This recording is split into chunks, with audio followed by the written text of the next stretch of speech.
Veja quais os primeiros sintomas da doença de Parkinson que você não sabia.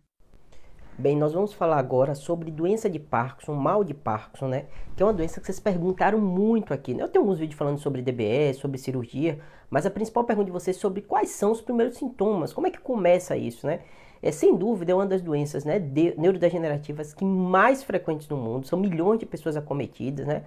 Aqui no Brasil, algumas centenas de milhares de pessoas, né, acometidas com isso, né? Mais de 250 mil pessoas, é a perspectiva de ter aqui no Brasil, que tem doença de Parkinson, né, que estão tratadas. Então, é das doenças neurodegenerativas, né, mais frequentes que tem, né? Então, o que acontece, né? E todo mundo fica preocupado porque conhece alguém, tem algum parente e diz assim, será que eu posso ser também? Então, eu vou dizer os primeiros sintomas para vocês entenderem, né? O primeiro que eu vou destacar, e é o mais frequente, né, da doença de Parkinson, é o tremor, né? Obviamente que é um tremor que tem algumas características. O tremor, por exemplo, a doença tem tremor essencial, que tem também muito vídeo, ela dá tremor, mas é um tremor diferente. O tremor de Parkinson é um tremor de repouso. Então, às vezes, bem no início dos sintomas da doença, o paciente refere isso. Quando ele está parado, ele nota tremer. Aí, geralmente a mão, mas pode ser a perna, pode ser até o queixo, né? Então, são queixas, assim, frequentes em outras doenças também, né? Todo mundo que treme que vai ter doença de Parkinson, inclusive tremor essencial é muito mais frequente que a doença de Parkinson, mas vai ser no comemorativo, né? Dos outros fatores também, né? O outro fator muito comum que o paciente refere é a lentificação. É a lentificação do movimento como um todo. Ele fala que tem alguma dificuldade para fazer as coisas, né? Então ele fica lentificado, até não falar, às vezes ele nota isso também, quando vai fazer algum movimento, quando vai fazer uma caminhada, né?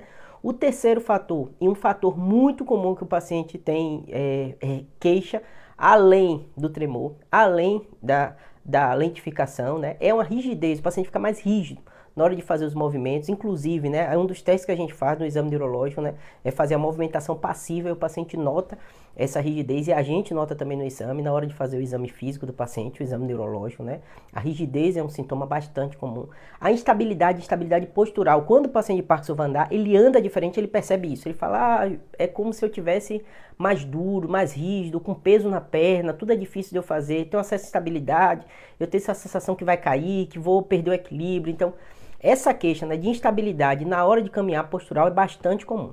Lembrando, tem outros sintomas menos frequentes, mas que acontecem em muitos pacientes e às vezes alguns deles, né, aparecem até alguns anos antes. Lembrando, é todo mundo que tem esse sintoma que vai acontecer, né? Os pacientes com Parkinson, eles queixam muito de constipação, então o hábito intestinal dele, ele fica alterado, isso acontece às vezes muitos anos antes de ter o diagnóstico, de aparecer esses outros sintomas, né? Os pacientes referem muito à alteração do olfato. Então eles perdem sensação de cheiro e gosto, mas isso é decorrer às vezes de muitos anos. Lembrando, né, outras doenças estão também isso, né? Mas é uma queixa bastante comum no paciente com doença de Parkinson também que acontece. E às vezes os pacientes reclamam também de um sono, e às vezes nem é o paciente, é o próprio companheiro dele, né?